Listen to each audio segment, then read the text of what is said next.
Hi everyone, this is Andrew Prima, Ukrainian American, reporting from Kiev.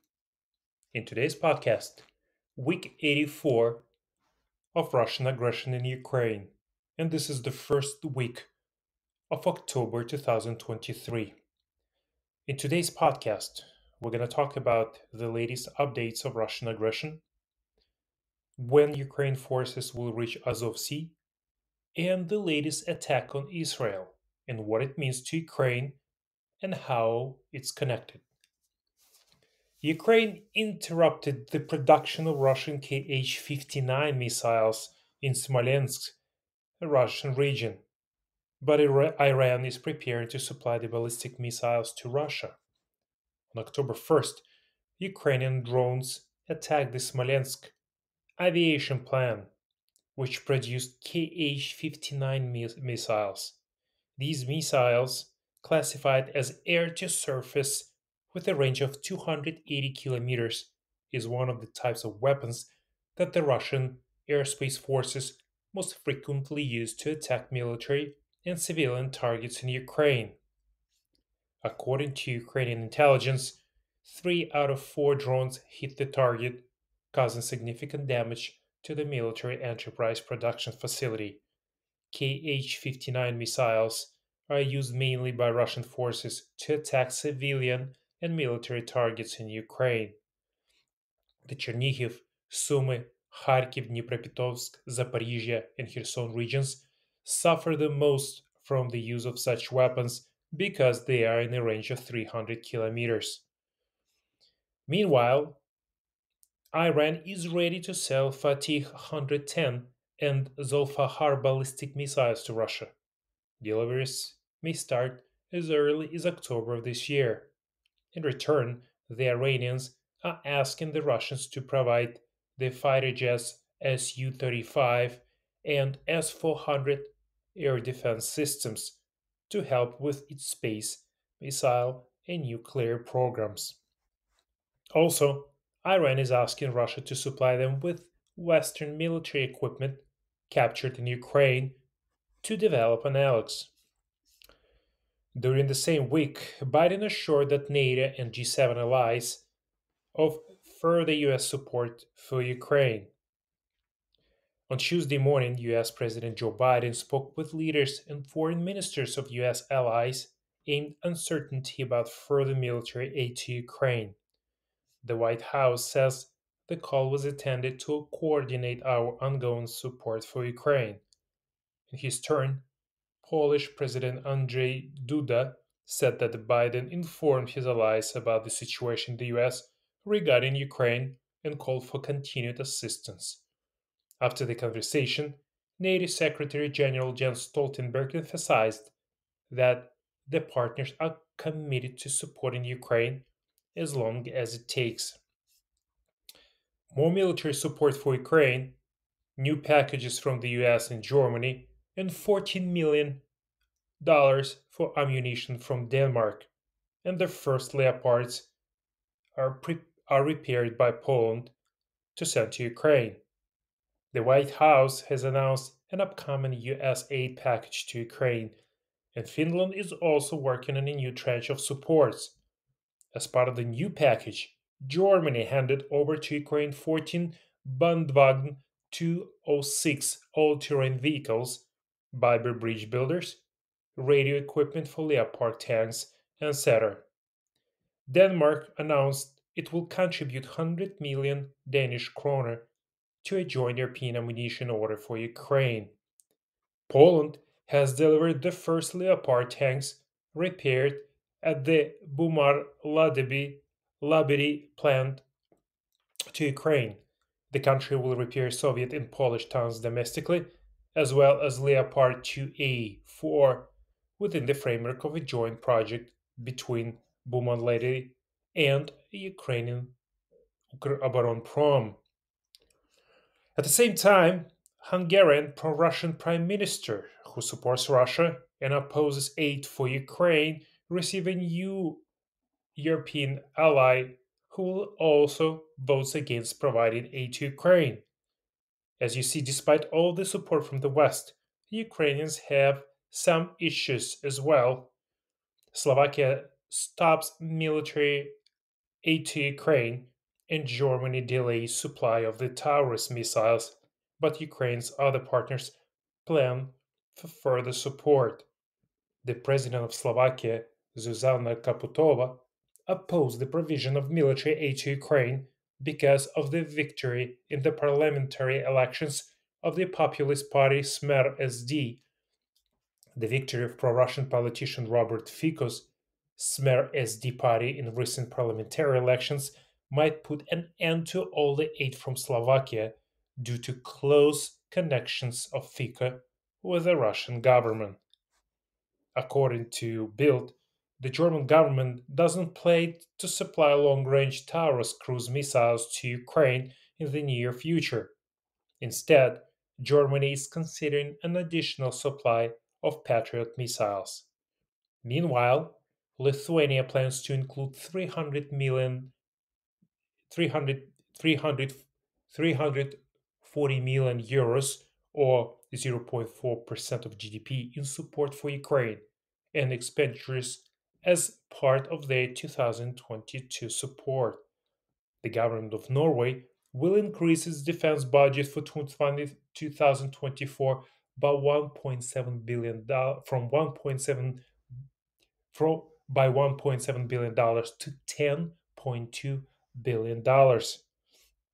So at the same time, the US will speed up production of the most common 155 millimeter artillery projectiles in Ukraine up to 100,000 per month. Currently, production levels at only 28,000. Ukraine understands that supplies of weapons will end at some point, and the country needs to increase its own production. Ukraine will manufacture howitzers under the license of a British company next year. In addition, Ukraine has started working on a joint military venture with a German company, and Turkish company is already building a plant in Ukraine. In addition, Ukraine and the US will jointly produce air defense systems on the territory of Ukraine. During Ukrainian officials' visit to US, the Ukrainian politician received not only another assurance of continued financial and military support, but also readiness to work on the joint production of air defense systems, said the Minister of Strategic Industry, Alexander Commission. According to him, the first results of joint production will be at the end of 2023. So let's talk about the Ukraine offensive strategy and what the Ukraine commanders are trying to achieve. Will Ukraine be able to reach the shores of Azov coast before the new year? US National Security Council Strategic Communications Coordinator John Kirby said there are still about 6 to 8 weeks of good weather for fighting in Ukraine. Such assessment are objective. Kirby is simply voicing the event that happened last year, and he is just attached to it. There is still a month and a half to carry out a large scale offensive operations on a large stretch of the front. During this time, we can deploy offensive actions in the Donetsk direction, in the Kherson as well. There is still time for that. However, 6 weeks is not enough to develop success in several areas. It's optimal to develop success in one direction. Such opinion was expressed by many war experts and former military commanders. From the beginning of the offensive action, several directions are chosen to develop them further. Certain movement tasks are carried out, and one direction is chosen from these two or three so that additional forces and means can be drawn there. From other directions, the front line should be based on the remaining one, leaving one direction in which to move to fulfill the main strategic task. The winter is approaching, and most likely the front line, more than 1,000 kilometers, will go into a kind of a sleep mode. But the main direction that we have identified is already well known. We have already overcome the main solid line now in the direction of Novoprokopivka and Robotne. The bridgehead is slowly but surely expanding, and there is only one strategic direction left, which is toward the Sea of Azov. Moreover, we can move in this direction in winter, spring, or fall, regardless of the weather as such, because the general movement and strategic task is to cut the land corridor. It can be carried out at one point in one direction throughout the autumn winter period without major problems. And the closer we move to Azov coast, the easier it will be, because the soils they are closer to the sea, they absorb water faster. Therefore, our tracked equipment will go quite well on wet sand. There have been such high expectations that the armed forces of Ukraine would go to the Sea of Azov before the end of the summer. But now we are approaching the winter, and we are not even close to reach our goals. The fact is that, given the location of the enemies and our forces, it was possible to predict last year, and all commentators or war analysts who are more or less in the know predicted the exit to the Azov coast last year. There was a readiness to leave Orihov for Melitopol, and in principle, it was one of such serious directions. The only thing is that the decision was made not to move to Melitopol, but at the time to Kupiansk. This kind of direction is already made by the Supreme Commander in Chief and the headquarters, given various reasons, to which observers are not allowed.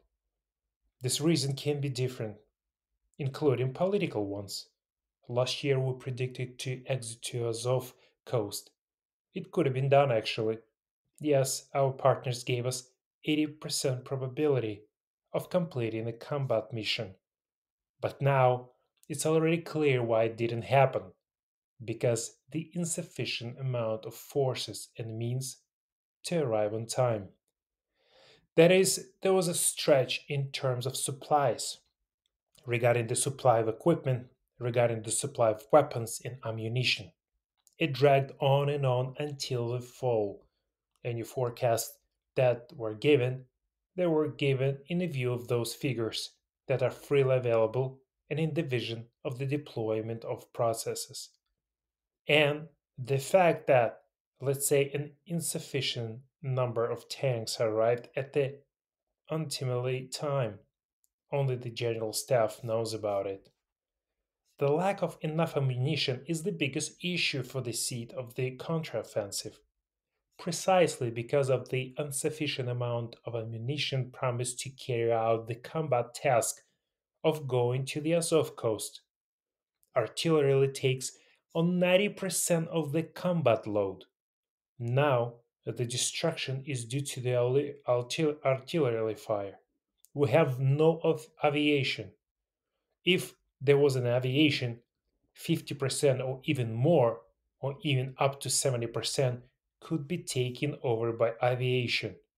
Now, 90% is taken over by only artillery, and this is overspending of ammunition, and there is not as much ammunition as we would like to have. Here, let's say now we really don't have enough resources to create a certain pressure on the entire front line of 1200 kilometers. We can only create the forces in 2 points, in the area of Bakhmut and in the area of Orihov, according to the current situation. But the general staff can see those munitions of new modifications, which are now, let's say, being loaded in some American ports. We can have them in approximately 2 3 weeks. They see it and counting on this movement. They can already count on some movements on the ground. Naturally, nothing can be predicted without this. But given the fact that the declared ammunition will definitely be transferred to us. They will not evaporate anyway, they will be brought to us. We can say that this main direction, which is now left toward the Azov Sea, is strictly strategic. Why is the best option to move to the direction of Melitopol, you would ask? Because we have a short shoulder for the delivery of ammunition, and the Russians have a very long one. That is, we deliver and place the ammunition in the center of the country, and the Russians have to sail from Rostov about 500 kilometers in difficult conditions under constant fire from HIMARS along the Azov coast. And now we even started to get storm shadows and scalp missiles. That is why we already putting them there in the Orikhiv direction. There are problems related to some aspects of the reserve plan in the area of Luhansk front.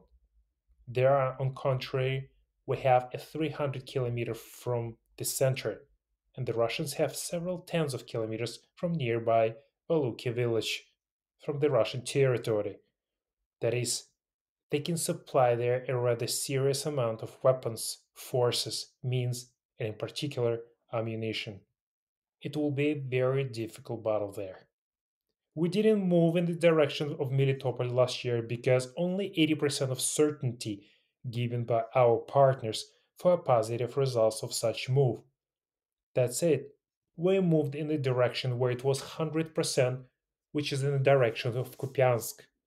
The issue seems to have been resolved in Kupiansk. They didn't move on Melitopol, but during these 9 months, the Russians strengthened this direction. And now, in accordance with the practice of this year, we can say, yes, we waited for tanks, we waited for new modifications of weapons, strengthened the offensive forces and means, but Russians didn't waste their time as well and built significant fortifications to hold the defense. So let's cover another topic about the war in Israel. So, what does it mean for Ukraine? On the morning of October 7th, Palestinian Islamic organization Hamas launched an unexpected and large-scale attack on Israel. As a result of attack by Hamas militants, the number of dead Israelis exceeded 800 people, with almost 2,500 wounded. The devastating attack on Israel has shocked the world and happened for several reasons, including the Russian war in Ukraine. Putin failed to open two fronts in Ukraine due to the hesitance of Belarusian leader Lukashenko. Throughout history, no single country has ever won a two front war, which the Russian dictator was trying to pursue. The Belarusian president realized, after 3 months of Russia's unsuccessful invasion and the loss of the Kiev and Kharkiv regions, that it was not a good idea to go all in with Russia and become isolated from the world. Well, Putin didn't get discouraged, but he still wants to accomplish his goals, but in a slightly different way by decreasing US aid to Ukraine. The Russian dictator and his government met with Ismail Haniyeh, head of Hamas terrorist group in Moscow on September 13th last year. Early, a month earlier than this meeting, on July 19th, in Tehran, Putin met with Iranian and Turkish leaders aligned with the Hamas group to discuss supporting each other against the West. Russia, Syria, and Iran, who support Russian aggression in Ukraine, must have planned the attack on Gaza and agreed to launch it at a particular time. As we all know, US military and financial aid to Ukraine is under question and is going through turbulent times. According to the US government, Ukraine will have enough resources for a few months if it doesn't receive more assistance. So, this was the perfect time to attack Israel and shift the US attention and support from Ukraine. Putin has achieved his goal to some extent. After the attack on Israel on October 7th, US President Joe Biden approved an emergency military aid package to Israel worth $8 billion, while $6 billion in aid to Ukraine fell through the week before. Now we understand the war in Israel might affect US funding for Ukraine. Immediately after the Hamas attack, the deputy chairman of the Security Council of Russian Federation and former president of Russia, Dmitry Medvedev, said that the US and its allies should engage in work on the Palestinian-Israeli settlement and not interfere in Russia's affairs and continue providing Ukraine with military aid. So the world must unite and understand one simple thing, that terrorism is a lifestyle for some leaders, and they will never stop pursuing their barbaric dreams by killing thousands of innocent people. The wars will never end while these leaders exist.